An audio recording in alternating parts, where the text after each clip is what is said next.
Okay, dear students, today we are going to discuss about the common collector configuration. In the last term, we have discussed about the common base and common emitter configuration of the transistor. So what happen in case of the common collector configuration? It is also called the CC configuration. In this configuration, the base terminal of the transistor work as the input, the emitter terminal is the output, and the collector terminal is the common for both input and output. Basically जो three इसके terminals होंगे, तो we have seen that in the common base हमने base को common रखा, common emitter में emitter को common रखा, कॉमन कलेक्टर कॉन्फ़िगरेशन में कलेक्टर टर्मिनल है that will be common because collector terminal is common, so its name is the common collector configuration. We can see in the diagram that the input is applied between the base and collector.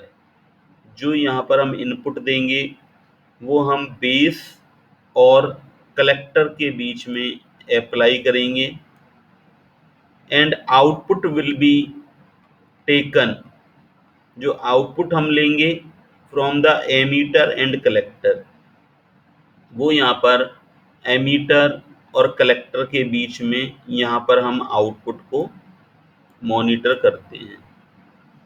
Input is given between the base and the collector and output is taken between the emitter and the collector terminal.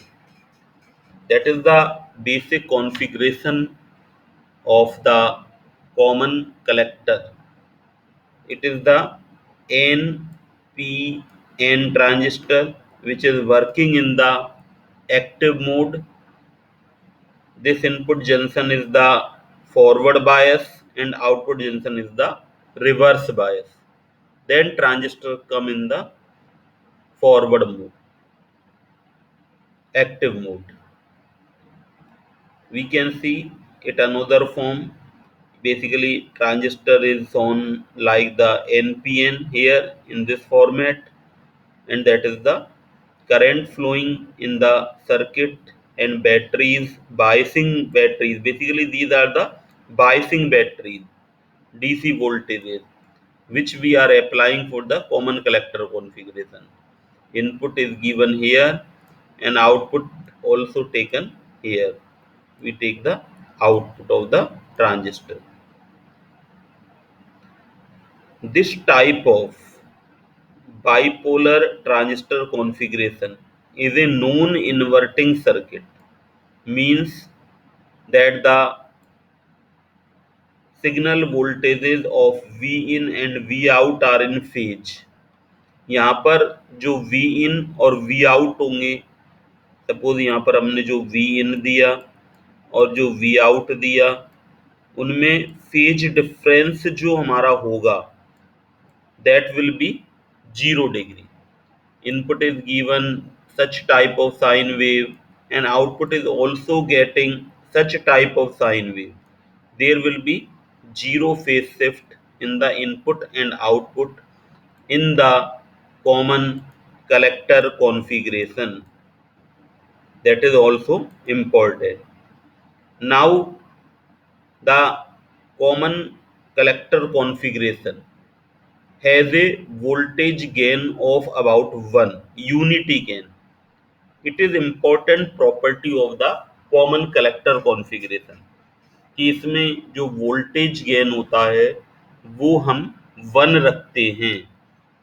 That is the reason the common collector is used as the voltage follower. जो हमारा input है उसमें क्या रखते हैं हम, voltage gain 1 होता है और इसको हम वोल्टेज फॉलोवर, वोल्टेज बफर की तरह यूज करते हैं. This configuration is mostly used as a voltage buffer. What is meaning of the voltage buffer? Suppose in any circuit we are saying that voltage gain is 1. Voltage gain हमने 1 किया, किसी circuit के input के बाद हमने output में इसको apply किया और फिर यहाँ से हम किसी आउटपुट ले रहे हैं। तो बेसिकली वोल्टेज बफर जो होता है वो हमारे लोडिंग इफेक्ट को कम करता है और आउटपुट को प्रॉपरली हमको ऑब्टेन करवाता है। तो इसको हम वोल्टेज बफर की तरह यूज करते हैं। The input supply voltage between the base and collector is denoted by VBC। यहाँ पर हम देख सकते हैं जो सिंबल इनपुट जो हमारी सप्लाई वोल्टेज है वो VBC सिंबल से हमने डिनोट किया है। And the output supply voltage and the output जो हमारी सप्लाई वोल्टेज है that is given by the symbol VEC से हमने डिनोट किया है। दैट इज मेंशन हियर कि जो इनपुट सप्लाई वोल्टेज है और आउटपुट सप्लाई वोल्टेज को हमने VEC और VBC सिंबल से डिनोट किया है। द इनपुट जो करंट है that is denoted by the symbol IB and the output current है that is denoted by IE symbol से डिनोट किया। That we can see here the input current is denoted by IB and output current is denoted by IE.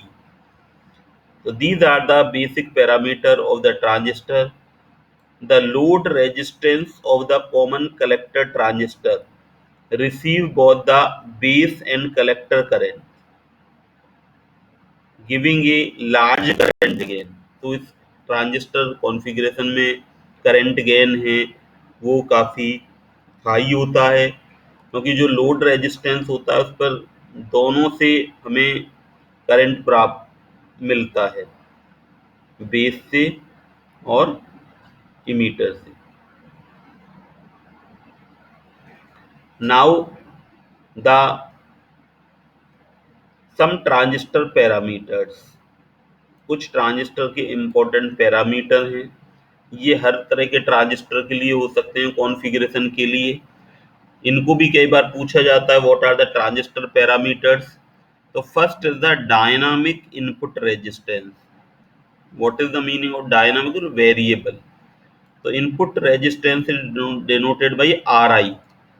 तो dynamic input resistance is defined as the ratio of change in input voltage और base voltage VBC to the corresponding change in the input current or base current IB, with the output voltage or emitter voltage VEC kept at constant। तो इसको हम इस तरह से we can denote RI equal to, इस circuit में अगर हम देखेंगे तो जो इनपुट वोल्टेज है और इनपुट करंट में जो चेंज हो रहा है इनका जो रेशो, जबकि हम आउटपुट वोल्टेज को कांस्टेंट रख दें। जैसा कि हम यहाँ पर देखेंगे अगर इस डायग्राम में, तो इनपुट हमारे पास जो वोल्टेज है वो क्या है, VBC है इनपुट वोल्टेज। इनपुट जो हमारे पास करंट है वो IB है। तो इनका रेशो एंड VEC को VEC को हम कांस्टेंट पुट कर देते हैं आउटपुट वोल्टेज को। तो ये हमारा इनपुट डायनामिक रेजिस्टेंस कहलाता है। इसी तरह से जो हमारे ट्रांजिस्टर के अंदर जो नेक्स्ट हो सकता है डायनामिक आउटपुट रेजिस्टेंस। तो dynamic output resistance is denoted by the symbol RO। इसको हम RO से डिनोट करते हैं।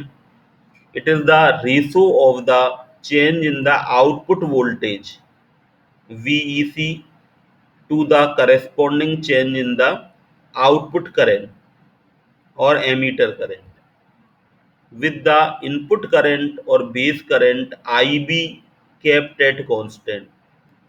The output resistance of common collector amplifier is low। Output resistance है वो कॉमन कलेक्टर एम्पलीफायर का कम होता है। तो RO equal to VEC upon IE, IB is the constant. Current amplification factor is given by, or we can say current gain is given by ratio of change in the output current or emitter current IE to the change in input current or base current IB। इसको हम इस symbol से denote, gamma symbol से denote करते हैं। जबकि वहां पर जो कॉमन बेस और कॉमन इमीटर में हमने इनको अल्फा और बीटा सिंबल से यूज किया था करंट गेन को, यहाँ पर हम गामा सिंबल को यूज करते हैं। The current gain of a common collector amplifier is high. जो करंट गेन होता है वो काफी हाई होता है। अब now we can see that generalised characteristics of the different transistor configuration, और उनका जो कंपैरिजन है वो यहाँ पर बताया हुआ है। तो that is the two port model, input voltage output voltage transistor यहाँ पर हम यूज करते हैं। कॉमन बेस में बेस कॉमन है, कॉमन इमीटर में एमीटर, कॉमन कलेक्टर में ये कलेक्टर को यहाँ पर ही कॉमन बताया हुआ है, that is the common. Now some parameters we can analyse, competitive exams में भी हमसे इन पैरामीटर्स के बारे में पूछ लेते हैं। तो common base input impedance is low in this common emitter में, that will be the medium, and common collector में जो हमारा इनपुट इम्पीडेंस होता है that will be the high.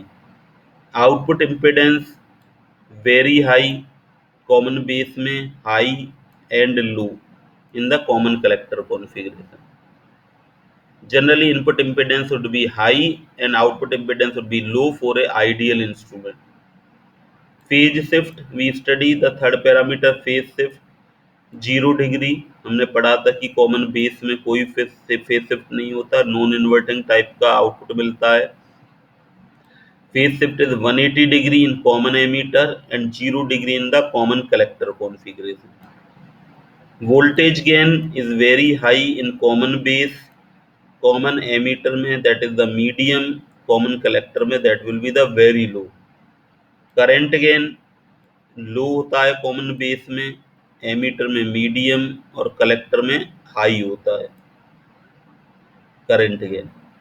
Power gain is low